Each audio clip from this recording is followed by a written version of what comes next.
Le conseiller américain au département d'État, l'ambassadeur Thomas Shannon, en compagnie du coordonnateur spécial pour Haïti, M. Thomas Adams, ont effectué une visite à Port-au-Prince les 30 et 31 mars. Ils ont rencontré le président Martelly, le premier ministre Evans Paul, plusieurs ministres, des hauts fonctionnaires de la communauté internationale, y compris de la mission des Nations Unies pour la stabilisation en Haïti, la MINUSTAH. Selon une note émanant de l'ambassade américaine, le conseiller Shannon a noté les progrès encourageants enregistrés en Haïti pour la tenue d'élections inclusives en 2015 et en particulier la récente publication du calendrier électoral. Les États-Unis continueront donc de supporter les efforts d'Haïti pour garantir des élections libres, inclusives et crédibles. 40 partis politiques ont pris part pendant 3 jours à un atelier sur l'économie organisé par l'Institut international pour la démocratie et l'assistance électorale IDEA qui s'est achevé ce mardi. Les économistes Kester Farrell et Roch André ont fourni aux participants des outils pouvant les aider dans l'élaboration d'un budget. Les intervenants ont également participé avec ces cadres à des données chiffrées sur la situation actuelle de l'économie haïtienne. C'est un exercice qui visait à faire prendre conscience aux représentants de ces structures politiques de ce qui les attend après les élections.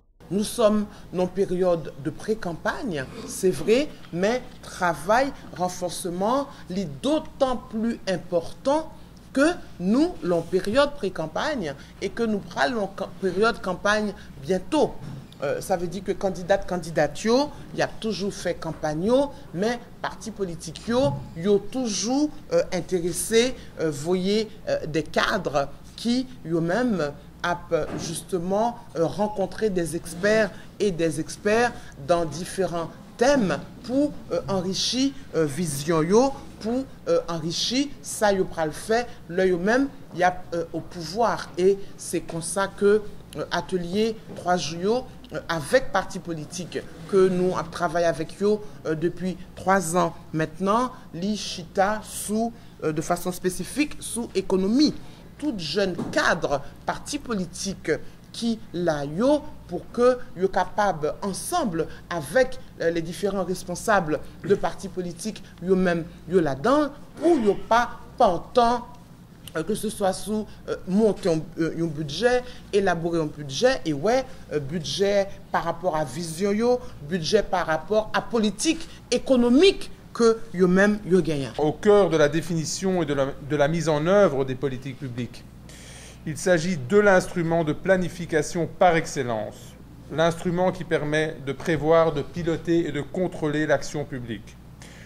On peut d'ailleurs se demander si une politique publique digne de ce nom peut exister sans moyens, donc sans traduction budgétaire. L'objectif des 3 journées est donc de réfléchir en premier lieu comment fonder l'élaboration du budget sur une vision politique et de décortiquer et de détailler ensuite les différents mécanismes qui permettent d'élaborer le budget de la nation. Mais l'atelier d'aujourd'hui constitue aussi une étape en vue de définir une stratégie de formation des cadres, une stratégie qui soit plus structurelle, davantage inscrite dans le temps, dans le long terme, afin que les membres et les candidates disposent à l'avenir de tous les outils nécessaires pour analyser, critiquer le budget de l'État, mais aussi formuler des recommandations alternatives pertinentes. Alors nous prenons le budget pays d'Haïti pendant les 4 dernières années. Nous gardons des ressources totales pays, que ce soit on prend le DGI et la douane, soit on prend le don international là-bas, et financement externe, le cas Petro-Caribé, nous voyons que son business 2 milliards de dollars américains. Il n'y a pas plus que ça. C'est la moyenne pendant les 4 dernières années, voilà les ressources totales. Donc si on peut mettre pour 50 milliards, et que quand il y a ces 2 milliards qu'on peut jouer l'entrée dans le palais le 8 février 2016, on va avoir un problème. Donc c'est comment ramener à la réalité pour que qu'on ait exactement voilà les grands défis en quelque sorte. L'exercice, je pense que le bien passé, ouais, qui gros défi qui gagne parce que dans pile besoin avec tout le monde pauvre et aux sociaux extrêmement faibles. Donc c'est pas fait pour mettre simplement qu'on prend le bail, mais c'est comment on va collecter plus l'argent. Et la mauvaise nouvelle, nous connaissons qu'il y a une possibilité que Petro-Caribé capable de disparaître d'ici leur entrée dans le palais national là. Et nous demandons un exercice pour faire pendant que les gens qui ont fait promesse là, dans la cuisine, il faut qu'il y ait quelques gens pour préparer ça le budget rectificatif de mars 2016. Parce que le budget que vous prenez, je l'ai rentré sous pouvoir, à quel que soit le niveau, son budget que le gouvernement Martelly a préparé pour eux. Et comme il n'est pas obligé de même programme avec M. Martelly, qui a pas 5E, qui a 5B ou bien 5D, eh bien, si on prend exactement trop de temps, il a fêté leur pouvoir, eh bien, on est capable de faire cet exercice fiscal là avec, ça n'est pas capable de le budget de M. Martelly. Donc, jaquette M. Martelly, qui a trop petit pour eux pour promettre ce que faire. Le commissaire Marc Wilkens-Jean, porte-parole de l'IGPNH, en marge d'une conférence de presse bilan, a révélé que, selon le règlement de l'institution, tout policier en fonction, désireux de se porter candidat aux prochaines élections, doit d'abord présenter sa démission. Autrement, la direction générale de la PNH procédera à son licenciement. Par ailleurs, le porte-parole de l'IGPNH a fait remarquer que les policiers doivent faire preuve d'impartialité lors des prochaines élections. Premièrement, les policiers qui viennent travailler à la PNH, ils viennent travailler dans l'institution où tout le monde est déjà établi. Donc c'est en connaissance de cause que lui-même il travaille. Donc avec toute contrainte ça gagne. Vous avez dit qu'il connaît dans la police, il n'a pas qu'à adhérer à un parti politique, il connaît dans la police, il n'a pas qu'à faire grève, il connaît dans la police, il n'a pas exprimer, pour l'exprimer avec un pile réserve. Les restrictions, ça c'est pas la police qui impose, donc on a dit que ils confrontent tout avec les instruments internationaux, donc on va regarder ça mieux. Donc on a déjà dit clairement, il a expliqué les restrictions. Il dit que le policier qui a l'activité de service là, il n'est pas qu'à affilier à un groupement ou à une association à caractère politique, en activité de service.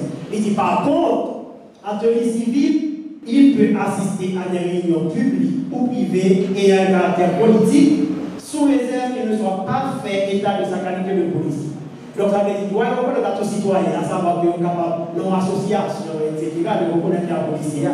Mais chaque fois qu'il exerce ses droits, il n'a pas qu'à faire passer pour policier, donc il n'a pas qu'à utiliser ce statut de policier pour lui-même, l'histoire à partir de influencier et la radio et au moins une publique privée qui ont un caractère politique. Donc le policier en activité de service n'est pas affilié à un groupement ou association à caractère politique. Mais est-ce qu'il s'agit d'une violation de ses droits? Non.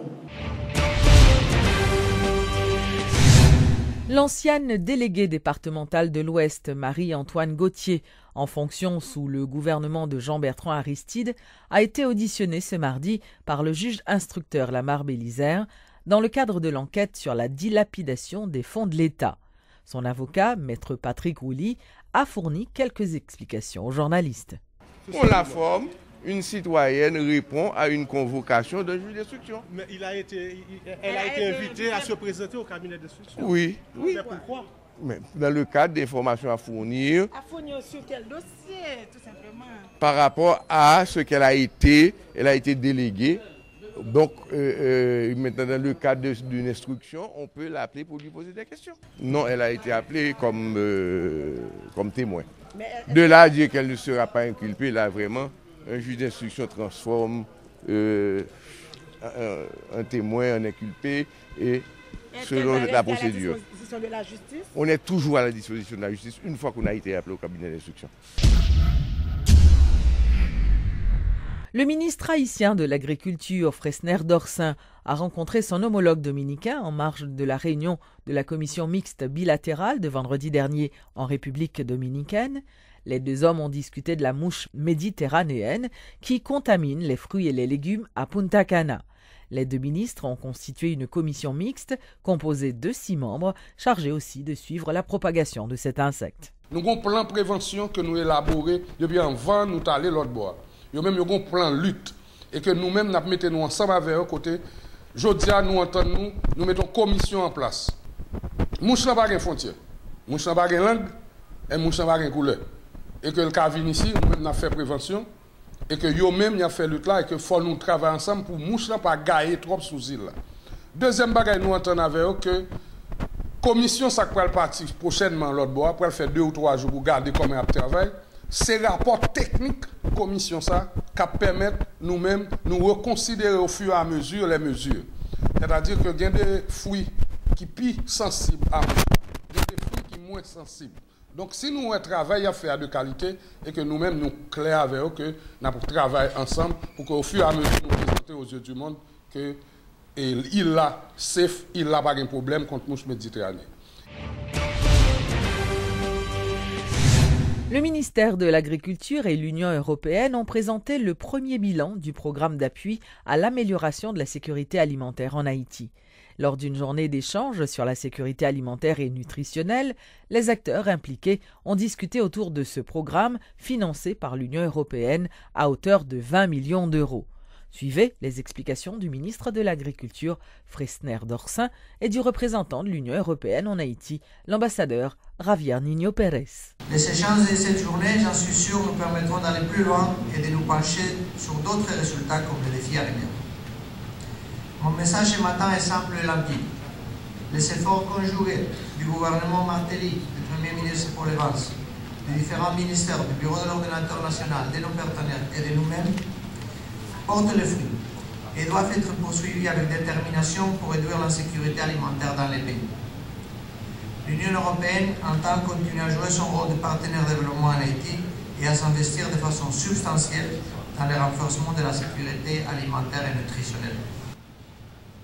À travers notre coopération avec l'Union européenne, l'État haïtien, je le répète, a bénéficié d'un appui financier de 20 millions d'euros pour le financement du programme PASA, programme d'appui à l'amélioration de la sécurité alimentaire en Haïti, en lien avec l'un des objectifs du millénaire sur la faim, c'est-à-dire réduire de moitié entre 1990 et 2015 la proportion de la population qui souffre de la faim. En particulier, sur certains produits comme les céréales, le riz, beaucoup d'efforts ont été entrepris.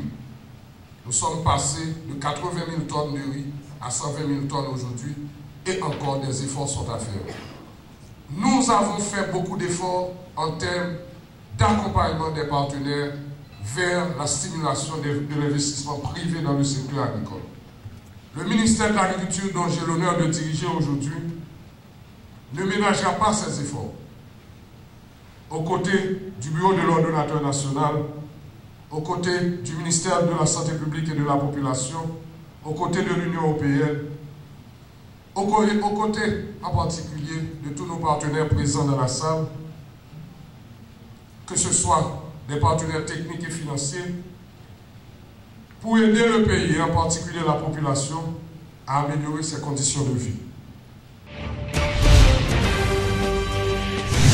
La 4e édition de E2Tech aura lieu du 15 au 17 mai prochain à l'institution Saint-Louis de Gonzague.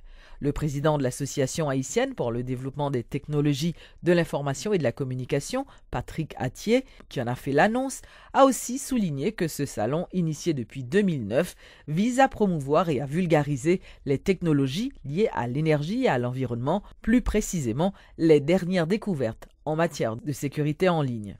L'objectif, c'est de vous présenter cette année les nouveautés pour tout ce qui est résolution de problèmes énergétiques, résolution de problèmes environnementaux. On parle beaucoup dans l'énergie du vent, de l'eau, du soleil, des grilles intelligentes. Donc, la valeur ajoutée d'E2Tech aujourd'hui, c'est des solutions technologiques à des problèmes concrets. C'est une durabilité aussi. Je crois que on a souvent vu passer beaucoup de foires de toutes sortes, mais qui ne se perpétuent pas nécessairement dans le temps. E2Tech est encore là, et nous l'espérons, est encore là pour un bon millier d'années. La foire va se dérouler à l'Institut Saint-Louis de Gonzague, qui a énormément d'espace et qui a eu l'amabilité, la gentillesse de bien vouloir mettre à notre disposition ces espaces et ces salles. Nous envisageons cette année 10 000 visiteurs pendant les 3 jours de la foire, ce qui nous paraît réaliste au vu des foires précédentes, au vu des résultats des foires précédentes. Et nous voulons insister aussi sur le fait que cette année, nous espérons que les femmes seront encore plus présentes que d'habitude, mais aussi les personnes à mobilité réduite, puisque des présentations et des solutions pouvant les intéresser seront présentes.